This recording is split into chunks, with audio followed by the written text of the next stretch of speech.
If you've watched my content, it should be no surprise to you that I don't actually consider myself to be a die-hard Trump fan. I have said consistently that I'm neutral on him. I think, if I were an American, I would probably vote for him. And I supported Bernie back in 2016, but really, I was hoping for Tulsi. However, the reason that people like me, the non-communist, non-socialist left, the social liberal that wants democracy and capitalism intact, but doesn't mind the idea of a social safety net funded by taxation, that kind of person, people like me generally gravitate towards Trump because the left has ceded the sensible center-left. It's either socialists or neolibs, and people like me don't like either. And the right is no longer the religious right, now it's the populist right. And they are taking that center ground. They're taking up those issues that the left abandoned. But that doesn't mean that I think Trump's perfect. Far from it. And because there does seem to be, for some reason, this preconception that I'm a Trump superfan, I'm not. And here are the things he's done that I really don't like. For example, I think Trump's recent debate performance was only so-so. I think he could have done a lot better. He bullied Biden, he got him flustered, which is what he had to do. But he didn't let Biden expand on his own mistakes a little bit more. And he certainly fell into that white supremacist trap. But are you willing tonight to condemn white supremacists and militia groups and to say that they need to stand down and not add to the violence in a number of these cities, as we saw in Kenosha and as we've seen in Portland? Sure, are you I'm prepared willing to do specifically that, do it? Well, go ahead, sir. I would say almost everything I see is from the left wing, not from the right wing. So what are you saying? I'm willing to do anything. I want to see peace. Then do it, sir. Say it. Do it. Say it. Do you want to call him? What do you want to call him? Give me a name. Give me a white name. Supremacists and who would you like me to condemn? White supremacists and right Proud Boys. Stand back and stand by. But I'll tell you what. Somebody's got to do something about Antifa and the left, because this is not a right-wing problem. This is a left-wing. FBI director This is a left-wing problem. White supremacists. Antifa's an idea, not an organization. Oh, you got to be not kidding. militia. I know it's a product of his speaking style, because he's kind of bombastic and out there. But when asked to directly repudiate white supremacists, he should have just done it. Because he's done it before, many times. About the neo-Nazis and the white nationalists, because they should be condemned totally. Racism is evil, and those who cause violence in its name are criminals and thugs, including the KKK, neo-Nazis, white supremacists, and other hate groups that are repugnant to everything we hold dear as Americans. In one voice, our nation must condemn racism, bigotry, and white supremacy. And yes, that means he shouldn't have to keep doing it, but this is a national debate. If there was one time you're going to repeat yourself again, this would be the time. I also think that sometimes Trump's chaotic nature makes dealing with America's enemies a bit too unpredictable. For example, this is from 2018. Remember this? Donald Trump denies discussing assassination of Syria's Assad. U.S. President Donald Trump has denied assertions by prominent journalist Bob Woodward in his new book that he ordered the assassination of Syrian President Bashar al-Assad. Mr. Trump said the idea was never even discussed with defense officials. Defense Secretary James Mattis also denied words attributed to him in Woodward's book. The book says Mr. Trump had ordered the Pentagon to arrange the assassination of the Syrian president after a chemical attack on civilians in April 2017 that was blamed on the Syrian government. Let's effing kill him. Let's go in. Let's kill the effing lot of them, Mr. Trump is reported to have told Mr. Mattis. Of course, at the time, everyone said there was no way this is the case. This is just somebody writing yet another book where Trump says some wild off-the-cuff thing. There's been like a dozen of these that have come out over the past 4 years. And Trump himself said the same thing in an interview. Question, is Bob Woodward a liar, sir? Do you believe Bob Woodward is lying? President Trump, oh yeah, sure, he's lying, sure. The book, you mean on the book? Yes, sir. The book means nothing. It's a work of fiction. Already General Mattis has come out very, very strongly. And I think you know General Mattis. He does what he wants to do. He's a very independent guy. He was insulted by the remarks that were attributed to him. And he came out with a very strong statement. I assume you read it. I hope you read it last night. Except a couple of weeks ago, Donald Trump completely flipped on that story and said that he actually wanted to kill President Bashar al-Assad. and that it was General Mattis that prevented him from doing so. And is it true that after Assad gassed children for the second time, that it was you that wanted to take out Assad, that you had a good sight on him, and that it was General Mattis who talked you out of it? And if it is true, do you regret not taking him out, being that he's not, because he is a mass murderer?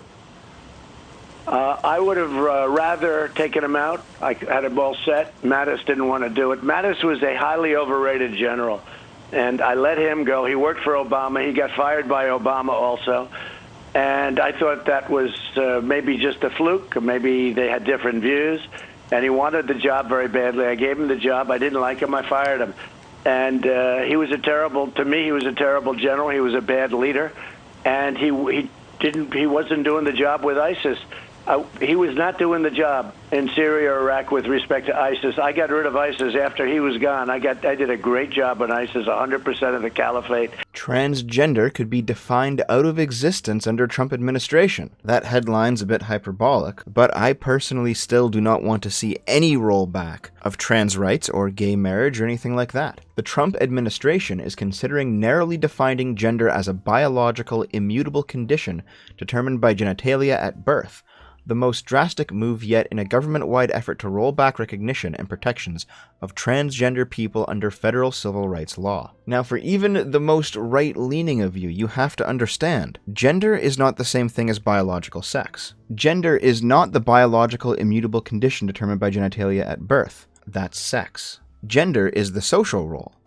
Now, I'm not going to be some kind of idiot and say that you can change your biological sex. No, you can't. I'm also not going to say that there's no link between biological sex and gender role. There very clearly is, but they are not the same thing. And I do think that it's just another part of the freedom of the individual to choose to take on a different gender role than the one that normally goes with your biological sex. Nobody is obligated to treat you that way, but then again, nobody is obligated to treat you anyway, because being rude is not illegal, nor should it be. A series of decisions by the Obama administration loosened the legal concept of gender in federal programs, including in education and healthcare, recognizing gender largely as an individual's choice and not determined by the sex assigned at birth. Well, frankly, both of these are wrong, aren't they? I mean, gender is not determined by the sex assigned at birth. Gender is a related concept, but it is its own thing. However, gender is not the individual choice, because people don't choose to be trans, unless the intersectional logic has changed over the past 15 years. Trans women may be women, but not simply because they identify as them. And to be honest, the Trump administration's rollback of this seems to be conflating sex and gender. And in the same vein, we have transgender health protections reversed by the Trump administration. This happened a little over 2 months ago. I was actually on board with him removing trans people from the military, at least in active combat roles. Because in situations where there may be fighting, there may be a lack of supply lines or something, there's no guarantee they're going to get their squishy skittles on time. And people who have to take medication are generally not allowed in those roles.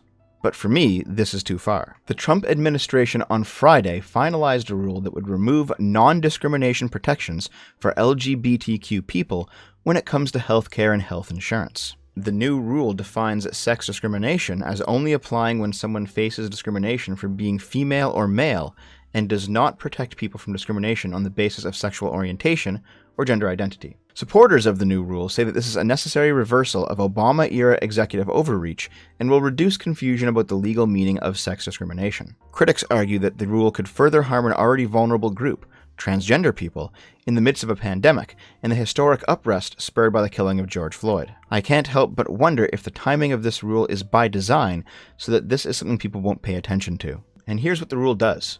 The rule focuses on non-discrimination protections laid out in Section 1557 of the Affordable Care Act. That federal law established that it is illegal to discriminate on the basis of race, color, national origin, sex, age, or disability in certain health programs and activities. In 2016, an Obama-era rule explained that the protections regarding sex encompassed those based on gender identity, which it defined as male, female, neither, or a combination of male and female. And of course, the Trump administration said, we're going back to the plain meaning of those terms, which is based on biological sex. Now I get it, because this is actually a problem with the wording of the Affordable Care Act. The Affordable Care Act protected based on race, color, national origin, sex, age, or disability. It did not protect for sexuality or gender identity. And Obama simply decided to define the word sex as including sexuality and gender identity, which it clearly doesn't.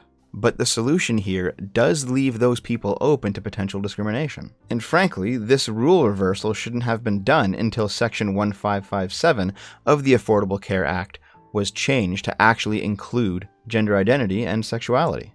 Simple as that. And then, of course, we've got this clip. I remember this guy, Welchie, he got hit on the knee with a canister of tear gas, and he went down. He was down. My knee. Nobody cared. These guys didn't care. They moved him aside. And they just walked right through. It was the most beautiful thing. No, because after we take all that crap, for weeks and weeks, they would take this crap, and then you finally see men get up there and go right through. Wasn't it really a beautiful sight? Of course, he's talking about Ali Velshi, a reporter at MSNBC. You'll probably recognize this guy as the idiot who was on the scene saying that the protests were mostly peaceful as a fire raged around him. I want to be clear in how I characterize this. This is mostly a protest. It is not, generally speaking, unruly. Yes, he is America's Baghdadi Bob. But frankly, whatever you think about the state of journalism right now, and it is pretty shit, or about MSNBC, or about Ali Velshi himself, the journalists that are covering the riots, especially the journalists that are covering the peaceful protests, should not be attacked by the cops. I get it. You have the fog of war, you don't know what's going on, you might not know who's who, people get caught up in the crossfire, these things happen. But man, it's not something to jeer about. Yes, we get it, journalists are shit. We have to be better than them. Trump won't commit to a peaceful post-election transfer of power. In a response to a question, the president complained about mail-in ballots and said, "There won't be a transfer, frankly. There will be a continuation." In my opinion, this is absolutely unconscionable. Every election that I can remember, up until 2016, the candidates said, regardless of who won, yes, we will of course respect the outcome of the election. And in 2016, Hillary herself said it, until she lost, and then suddenly the left rioted for 4 years. But again, we have to be better than them. If Trump loses the election, fair and square, he has to go. In that situation, any attempt by him to hang on to the office would be monstrously authoritarian. Asking whether he would commit here today for a peaceful transferal of power after the November election, Mr. Trump demurred, passing on a chance to call for a calm and orderly election process. "We're going to have to see what happens," he told a reporter. "You know that I've been complaining very strongly about the ballots, and the ballots are a disaster. Get rid of the ballots and you have a very peaceful, there won't be a transfer, frankly, there'll be a continuation." That was an apparent reference to mail-in ballots, which for months he has railed against. And no, article not without evidence. There has definitely been some evidence of ballots disappearing and stuff like that. But still, what he has to say is, if I lose, if the evidence has been looked over and I've lost fair and square, I will step down. His opponents already imagine him to be a tyrant. The winning move, as always, is to beat them on their level, to directly address and rebuke their claims.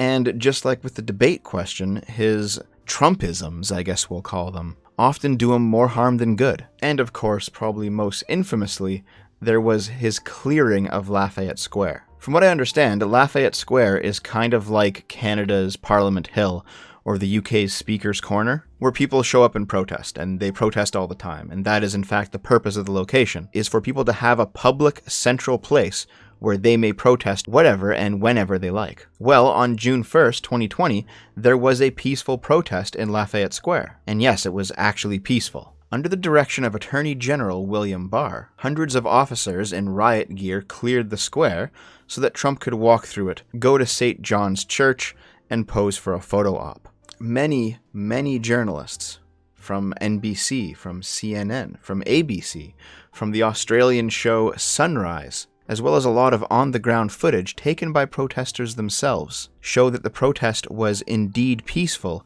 until the troops were sent in to clear the square. As far as I can tell, and I might be wrong, Lafayette Square has never been cleared of protesters in this manner. Not during the Civil Rights Movement, not during the protests against the Vietnam War, 9/11, George Bush, Tea Party, whatever. But this time, it was cleared. And it was cleared for Trump's photo op. It's a blatant violation of the First Amendment right to freedom of assembly. Federal lawsuits have been filed, And General Mark Milley, the chairman of the Joint Chiefs of Staff, has broken ranks with the administration and apologized for his part in this debacle. This will go down in history as one of the defining negative moments of Trump's presidency, and anybody who values their First Amendment rights should be outraged by his and the administration's behavior in this matter. Now, despite all of these things, I still think Trump's a better pick than Biden. I still think Trump's a better pick than Bernie. But not because I'm a die-hard Trump lover, but because yes, even with all of these points against Trump, he's still better than the alternatives. He's still better than a neolib with Alzheimer's, and he's still better than a socialist. And in general, he's doing a much better job than either of them would. But that is no reason to lose our heads, become partisans, and start inventing wild excuses for the actual bad things he's done. Nobody's perfect, Trump least of all.